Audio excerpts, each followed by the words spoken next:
to welcome you to the Upper Room once again, and we are at a really interesting place in our study called The Expression. The book of John is what we've been studying, and we have entered the Upper Room. John 13 is what we covered somewhat last lesson. We'll move right into John 14 today, and remember, we're condensing the Upper Room scene because we did 50 lessons several years ago that you can pick up on the YouTube channel if you want to go into the details of the Upper Room. But we decided that we would condense the Upper Room lessons into about 3 or 4. So we're in the second of those here in John 14. And I gotta tell you, this is hard for me. It's really hard. I just want to go verse by verse by verse all the way through it again. And we're not. We're going to squeeze an entire chapter into this lesson. And what we're going to do is kind of unique today. And I'll tell you more about that in just a little bit. Do you remember me talking in the past about the movie The Bridge of Spies starring Tom Hanks? So the movie Bridge of Spies is about a real event that took place in 1962. One of our spies was captured because the airplane he was flying over Russia crashed, whatever the case may be, and we found that we had a Russian spy in America, and so there needed to be a negotiation as to how to swap these spies, and Tom Hanks plays a man who in real life was the negotiator, was the counsel, if you will, for the Russian spy who was living in America at the time. Okay, with that being said, there are 3 times in that movie where Tom Hanks' character looks at this Russian spy who is just a real gentle, older gentleman. It doesn't look like he could harm a fly, and he asks him, are you worried, right? Are you anxious? Because things are getting a little tense and there's a decent chance that this Russian spy may not live through this event. And each time he asks him, the response from this spy is, would it help? And Hanks doesn't even answer him. And I've always thought that's the greatest response to, are you worried? Am I worried? Would it help? No, we know it never helps to worry, but it still comes so natural to us, doesn't it? I've also told you about the book. It's a fascinating book entitled Why Zebras Don't Get Ulcers. And it's written by Robert Sapolsky. And I want to quote him as he's really comparing and contrasting humans to animals and how we deal with stress. And here's what he says. Essentially, we humans live well enough and long enough and are smart enough to generate all sorts of stressful events purely in our heads. And then he asks this. How many hippos worry about whether Social Security is going to last as long as they will, or what they are going to say on the very first date? In other words, worrying is really a unique trait of humanity. And we worry because there's potential trouble, and Jesus is going to address that. And I believe he's going to address it in the entire chapter of John 14. Back in 1998, professor at Stanford, back in 1998, Dr. Bruce Lipton, a professor at Stanford University and highly renowned and respected cell biologist, came out with a study. And the results of his study stated that stress is responsible for 95% of all illnesses in human beings. Now, that's incredible, right? So you think, well, then if we could remove stress, we would be much healthier. Now, so actually, it's not stress that makes us sick, but it is the stress that causes our bodies to be open to illness and disease. So right off the bat, discussion question for you. Please talk about sometime in the last couple weeks where you were worried or stressed about something. I'm guessing you can find something in the last couple of weeks. That's how often it happens to us as humans.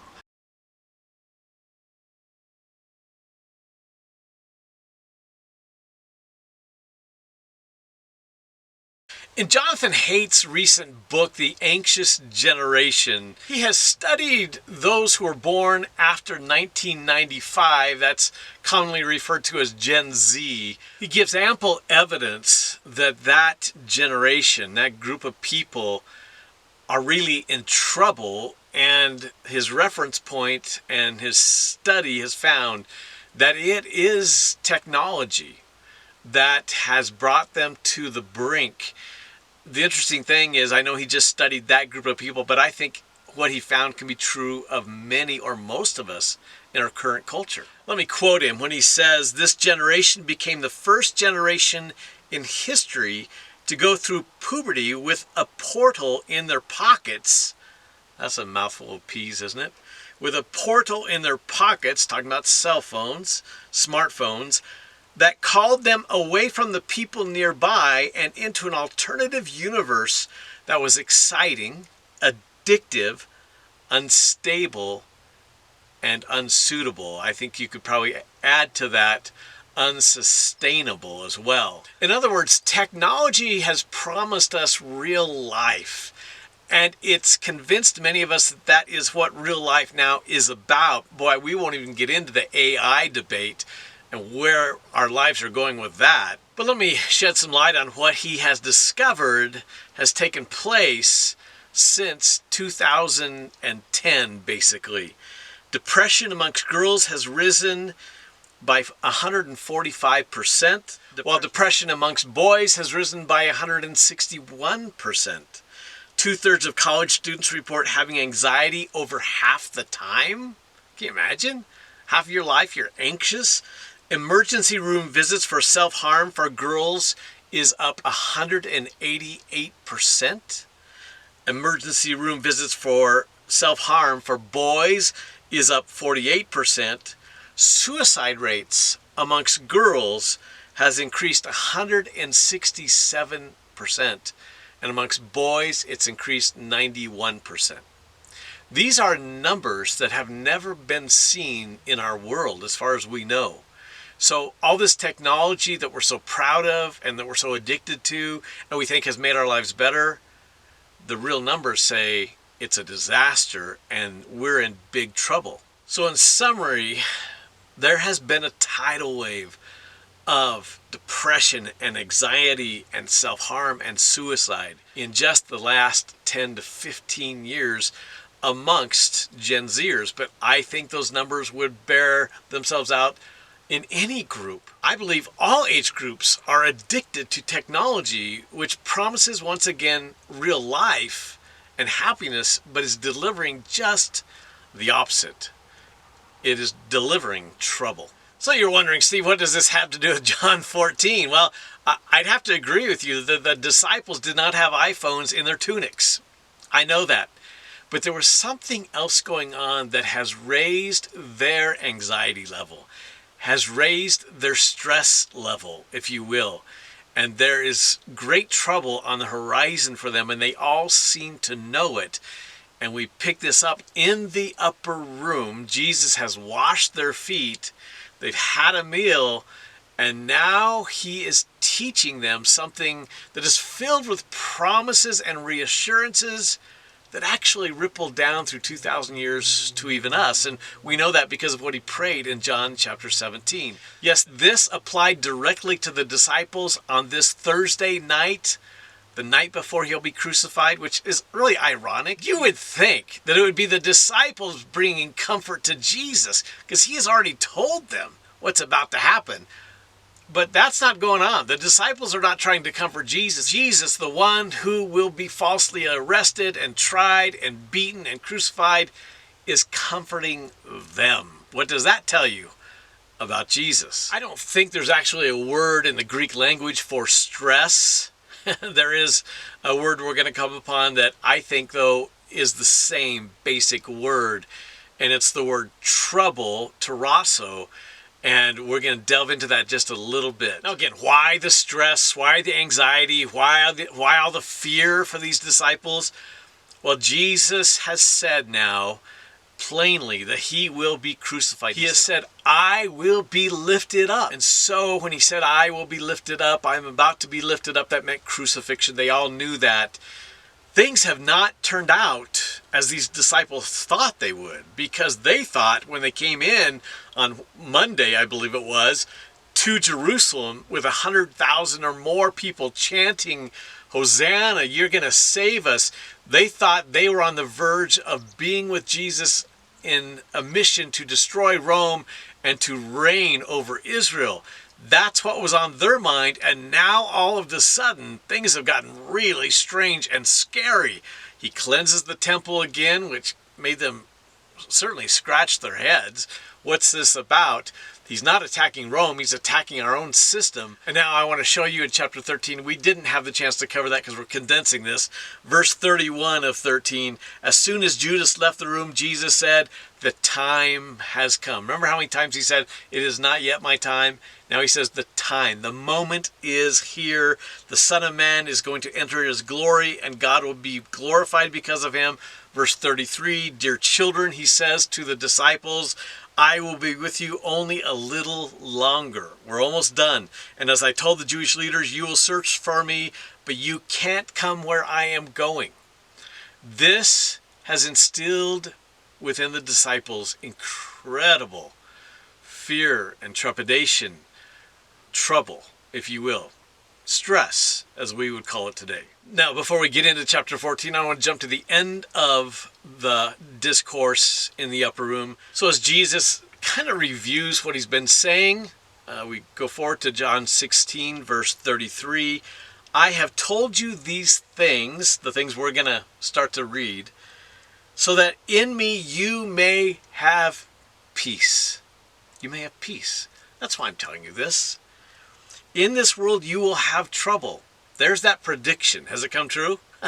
It's come true for every generation since they sat in that upper room. You will have trouble, but take heart. I have overcome the world. That's his summary of what we're about to read. So in the end, he's looking back saying, the whole point of what I've been telling you is I need you to have peace. I want to bring peace to you. I want to settle you down because it will all work out. So John 14, verse 1, the first phrase out of Jesus' mouth is, do not let your hearts be troubled. If you jump down to verse 27 of chapter 14, he says it again. Don't be troubled or afraid. That's the theme.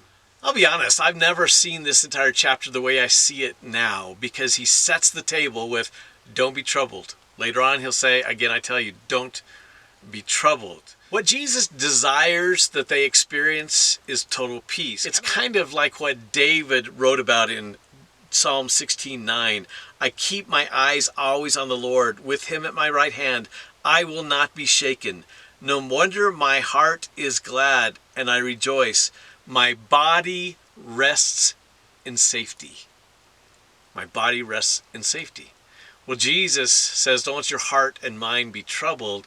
And David said, my body has responded with God at my right hand.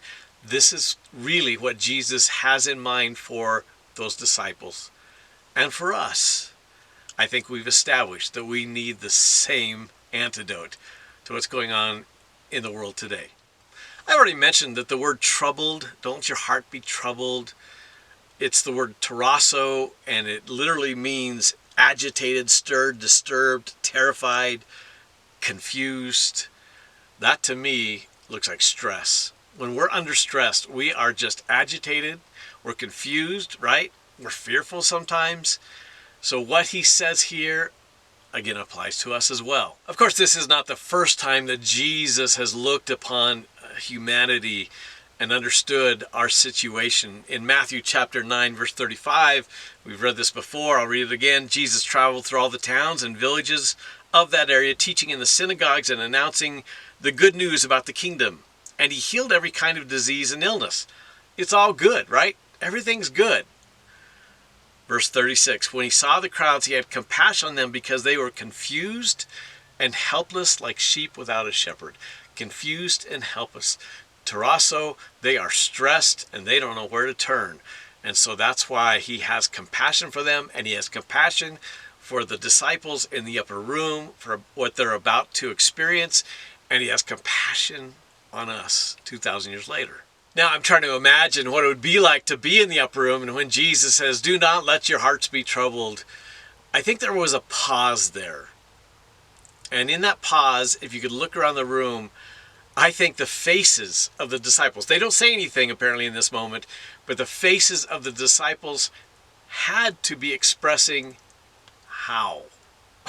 How do we not be troubled? I mean, you're telling us you're leaving us? We thought we'd be with you a lifetime. We thought we'd experience victory over Rome and you'd be the king, and now you're saying all that isn't going to happen and you're going to leave us, we're going to be left alone. How do we not be troubled? Is there a formula for us to not be troubled? I take it back to Haight's book on the anxious generation, and he does have some answers. Let me tell you what his answers are for Gen Z. Number one, no smartphones before high school. Number two, no social media before age 16. Number three, phone-free schools, which there's many schools that say they're phone-free, but we have teachers in our family, they're not phone-free. And then finally, get this, his recommendation, his formula to help bail this generation out of the trouble they're experiencing: far more unsupervised play and independence. I actually think his recommendations would work for all of us, right? Put the phones away and do much more of interacting and having fun together. In essence, kind of what I see him saying there is more free range. You've heard the term free range, right? And that brings us to our location. We're at the Foster Farms Chicken Ranch, where you will see, I think, 8 buildings that contain chickens. Now, these are meat chickens, and meat chickens grow up real quick, and you know where they end up? They end up at your local supermarket. But the truth is, they don't have a lot of freedom back there. I don't know how much freedom they have. We haven't visited personally inside those chicken houses, those long aluminum buildings that contain, I'm sure, tens of thousands of chickens. Chickens are a big deal right now, right? I mean, I don't know when you're going to watch this, but right now, chickens are a big deal because eggs are kind of like gold. You know, people talk about their portfolio now, and they talk about how many eggs they have. We have chickens, as you know. We'll try to get you a picture of our chickens. It's just a little flock of chickens, and we don't believe in free range. Okay? We just don't believe in it. I know that's the way to do things. In fact, our illustrious governor has said, and I've developed a new law that says egg-producing chickens need to be free range. They can't be caged up. We're not abiding. We think that there's a place for them and there's a function for them, and I don't want them running all over our house and all over the yard. Now, the Harthans in Evans, Washington, leaders of an upper room up there, they do free range their chickens. And it's amazing. They have dogs that can go and pick up the eggs for them because the eggs are dropped everywhere, all over the property.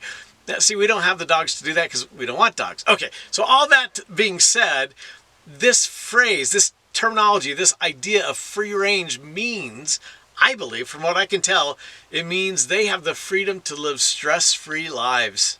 And the idea is they deserve that because, I mean, chickens, humanity, isn't it all the same, right? Well, some people believe that, but people do believe they produce more when they have free range. Well, we're taking our chances that, you know, penning them up will work, and it has worked for many, many years. The point is this: when I look at what is going on in the upper room there 2,000 years ago, I see a group of men that are penned up. They are anything but free range, but that, I believe, is what Jesus wants for them. He wants them to experience the peace and freedom, the stress-free experience of following him.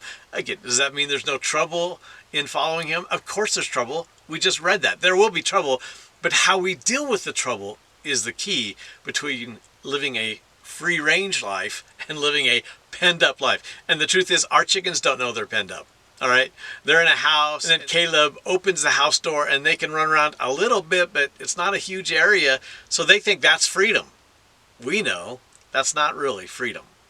I think that's what Jesus is saying to these men.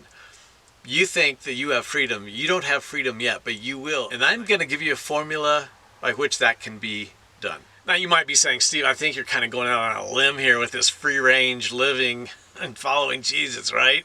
I mean, you're comparing us to chickens? Not at all. I'm just saying that when you look at chickens, whether in those houses or in our little chicken house and pen, they aren't experiencing true freedom, and we know it, but they don't know it. And the truth is, most of humanity doesn't realize that we are not experiencing true freedom. We think we're free. We're pretty penned up with our anxieties, our worries, our fears, our trepidation, our concerns, our stress. So what did Jesus say about this? John 8, verse 31. Jesus said to the people who believed in him, "You are truly my disciples if you remain faithful to my teaching." He gives them a formula. That's a formula. If you want to be a disciple, the formula is be faithful. Do what I ask you to do with my teaching. Verse 32, watch this. "And you will know the truth." Why? Because he is truth. He only speaks truth. "And you will know the truth, and the truth will set you free." You've heard that, right? People in our culture talk about that, but they don't know the context. The context is that freedom only comes because we live in the truth. And in the remainder of John 14, I believe what we see is, how then do you live in truth? What then might be the formula for a stress-free life that Jesus seems to promise here, right? And the truth will set you free from being penned in, fenced in by the worries of this world. So my question is, what if there was a formula? Maybe you might call it a checklist, or I'd prefer to call it a focus. What if there was such a thing? I want to read to you this quote again from Fyodor Dostoevsky, the 19th century novelist from Russia. He says, "Every ant knows the formula of its anthill. The bee knows the formula of its beehive. They know it in their own way, not in our way. Only humankind does not know its formula." I agree with him. Most of us don't know the formula for doing life. And yet I believe what comes next in this chapter is that very formula, that very focus of life. And most people won't understand it. I think you'll get it. So maybe you didn't know there was a formula, or you've forgotten about the formula. We forget a lot of things. Today is a reminder of this. What is this formula about? It's ideas. These are ideas that Jesus puts forth to his disciples and to us as well. Again, back to the book, Why Zebras Don't Get Ulcers. We can change the way we cope, both physiologically and psychologically, with stress. We can. And I believe Jesus gives us the key here, gives us ideas that helps us cope and not just survive trouble. Let not your heart be troubled. There is trouble. We don't just survive it. We thrive through trouble. That's what he had in mind for his disciples, of whom you and I are 2,000 years after the upper room setting. Okay, before we get into the rest of this chapter, again, caveat. This is really hard for me. I am not going to go verse by verse and explain the verses. I might say just a few words about some of them. But what I found in the remainder of John 14 are 12 concepts, 12 ideas that Jesus puts forth as to how we can actually not be troubled by difficult times, not be stressed by hard times, by difficult circumstances. So I'm going to share these with you very quickly. Okay, this is going to go fast, and I want to do this in a timely fashion so that you have a lot of time at the end of this lesson to go right through them one by one, 12 of them, and talk in detail about how you understand them, what the implications might be in your life, how you will apply this, if you have applied it, and what that looks like, okay? You can have a lot of discussion time, okay? No more discussion questions now. After the lesson, when we finish the rest of John 14, as we jump through it, that's where I want you to do the work. The truth is, I don't expect you to do a lot of work, right? Today I do. I expect you to do a lot of work together as a community and process what we find in the remainder of John 14. So let me summarize it, and then I'll go point by point and we'll be finished. What is the formula we're living what I believe is a stress-free life, where our hearts and minds are not troubled by what goes on around us, we must remember the following things. Here they are, 12 in a row. We must remember we have a Father in whom we can trust, a home to look forward to, a path to choose, an array of evidence to examine, a work to do, a conversation to have, a helper to lean on, a relationship we can believe in, a confidence and calmness regarding death that we can be reassured of, a life of love to live, a peace we can enjoy, and a power to experience. That's my summary of the rest of the chapter. And like I said, I've never seen it this way before, but I think it's kind of invigorating. All right, so let's break them down one by one. I'll tell you where the verse is. I'll read the verse. I'll tell you, again, I'll give you one word for each of these, but after we're done, that's when your work begins. Number one is found there in the second part of verse 1, and I'm going to call it, remember to trust the Father and the Son. Here's how it reads. Don't let your hearts be troubled. We covered that. Now, trust in God and trust also in me. Yes, that is the word pisteuo that we talk so often about. That is place, and that's the word for this idea. Place, the verb, place your confidence, your alliance, and your trust in the Father and the Son. Think about that. That should be the number one thing. I'm not surprised that Jesus made that first. Trust in the Father and me. That's how you're going to start off. If you have not yet come to that place where you trust your life to them, you absolutely have confidence in them to run your life, then the rest of this will make no sense whatsoever. That's the starting point. That is where it begins, because we put all our eggs in that basket, so to speak, all right? We decide right off the bat that, at least I have decided, I believe most of you have decided, that I'll put all my eggs in the basket of trusting the Father and the Son instead of things like my career, money, the government, entertainers, vacations, nice things, all right? Our retirement. We're not going to put our eggs in that basket, in those baskets. We're going to put it in the basket of salvation, which Jesus will pray and say in John 17:3, this is salvation, to know the Father and the Son. We put our eggs in that basket. Idea number two is that we need to remember constantly that we have an eternal home prepared for us. That's verses 2 and 3. There is more than enough room in my Father's home, Jesus says. If it were not so, would I have told you that I'm going to prepare a place for you? I'm telling you the truth. I'm going to prepare a place for you. When everything is ready, I'll come and get you so that you will always be with me where I am. There is a place. This is a noun. The first point, the word was place, verb, place your trust. This is a noun. There is a place. I have a place. I have a retirement home. And he just described it. This, as we've said before, is marriage talk. It's wedding talk. It's what a man would do when he got engaged to a woman, is he then would go back to his father's house and build an add-on, build an apartment, build a place for them to live. Then he'd come back and marry her and take her home to his father's house. Isn't that great stuff? That's what this is about. Now, he's talking about heaven, of course. Jesus did talk about my Father's house when he cleansed the temple, right? I'm going to get all these thieves out of my Father's house. He's referring to the temple, but he's not referring to the temple anymore, because he's already said that in about 40 years, actually it happened, that the temple will be destroyed. So that's not the temple he's talking about. He's talking about heaven. What is heaven?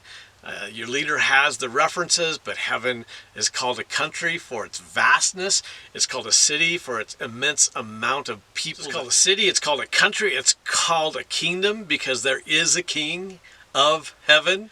It's called paradise for how immensely beautiful it is there. And it's called a resting place because finally, we'll be done dealing with our own sin, dealing with Satan, dealing with a world that hates people who love Jesus. The third idea, or the third concept, is this. We need to remember that we have chosen the only way, the only truth, and the only life.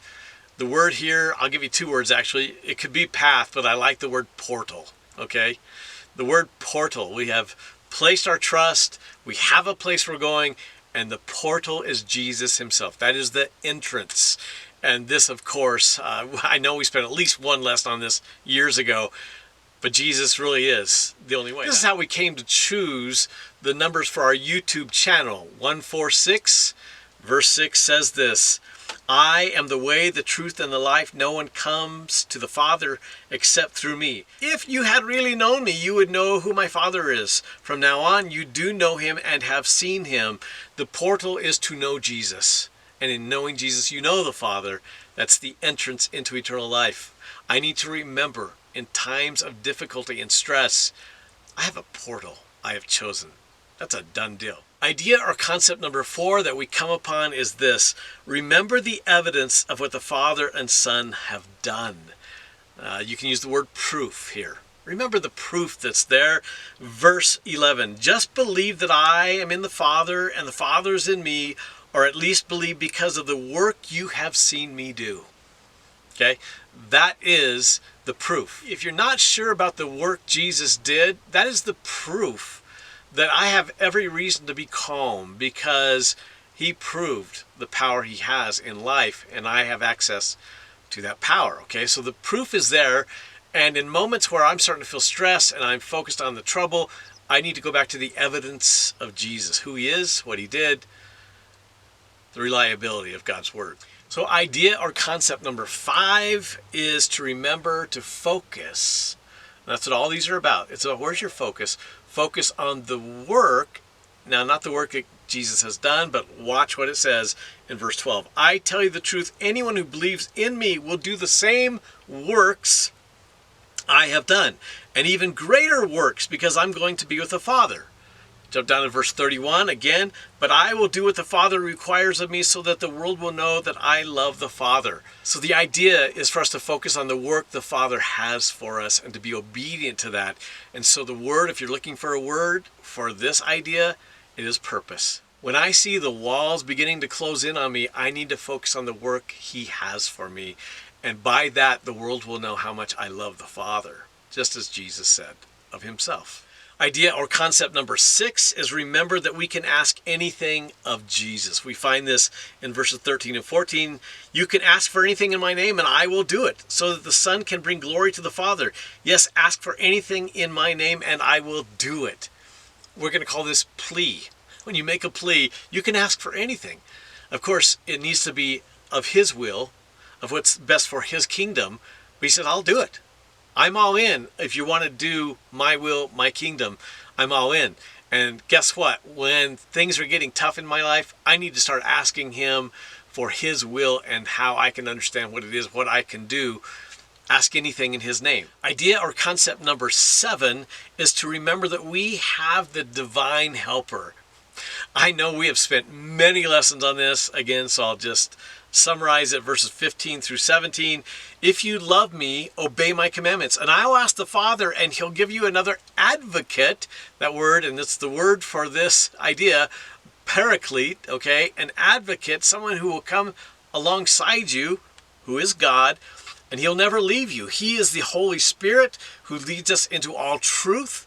The world cannot receive him because it isn't looking for him and doesn't recognize him, but you know him because he lives with you now and later will be in you. That's what Pentecost was.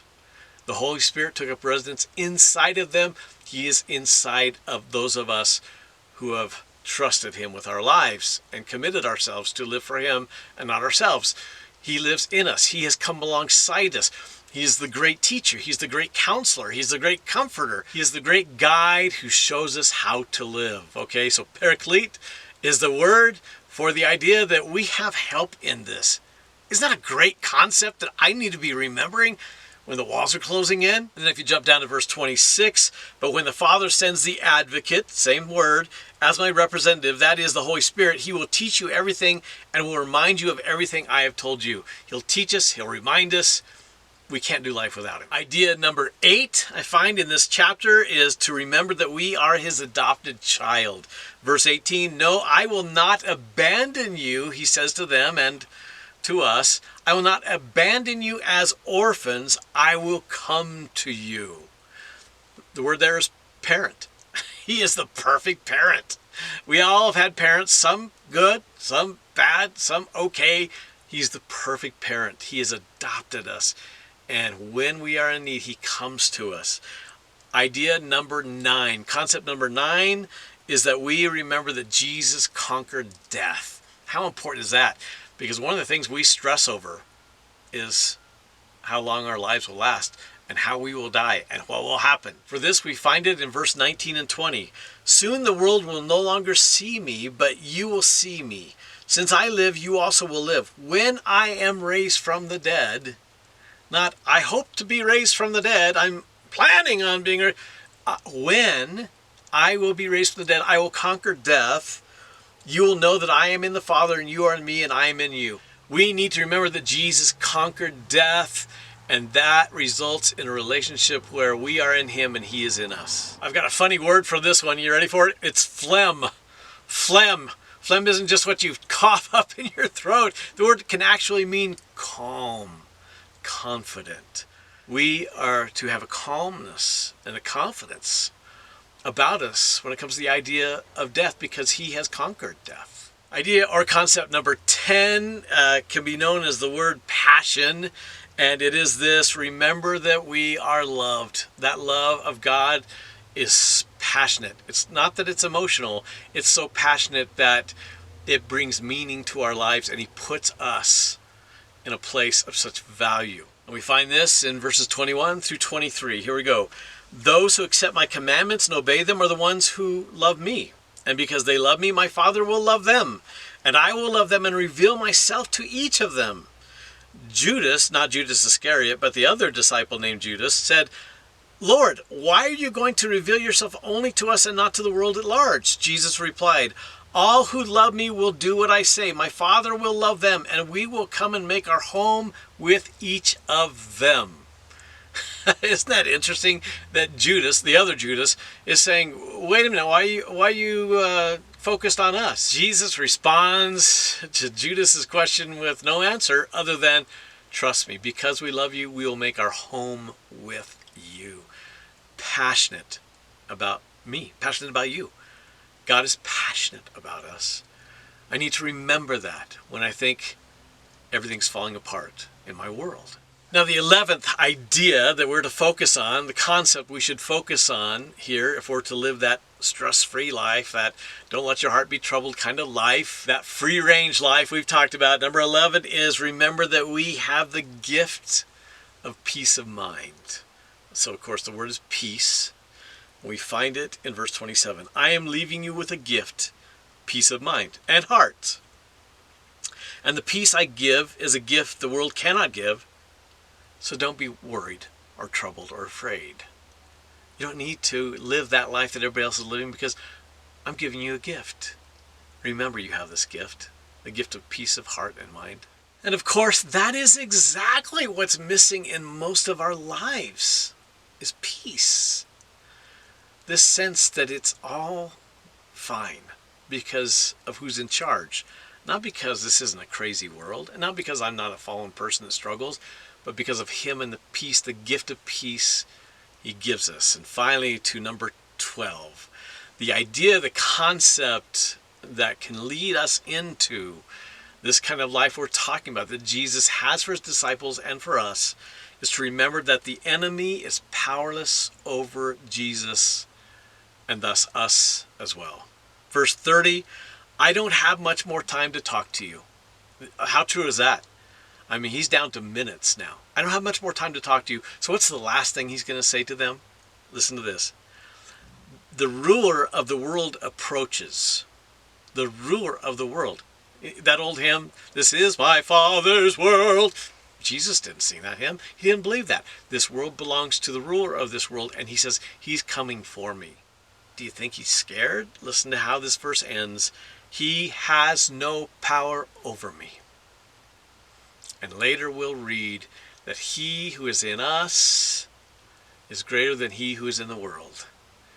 There is no power, this world. There is no power the enemy has over us. So what would I be stressed about? The most powerful person in the universe and beyond lives inside me. Isn't that incredible? I think these 12 ideas, and I've never seen this chapter before like this, These 12 ideas that came from the opening line, do not let your hearts be troubled, are the reasons why and the hows. This is how that's possible. I pray this has really opened your eyes and can be a practical tool, so much so that now, as we conclude this lesson, you will invest serious time and energy and effort into processing this, and your leaders have the questions that go along with each of these 12 ideas that come from the mouth of Jesus. I told you this before, but there was a couple in our life for a few years that we just consider maybe the most powerful, influential, inspiring, and yet humble couple we'd ever known. They're the Houcks. Chris and Rita Houck. I just interacted with Rita the other day. She lives in Atlanta now because Chris went to be with the Lord, I don't know, 3 or 4 years ago. And I told you about him before because of his line that he always used. I want to remind you one more time. How's it going, Chris? I mean, their accomplishments are beyond belief. The stress that they could have in their life for what they've accomplished and what they've endured in their life.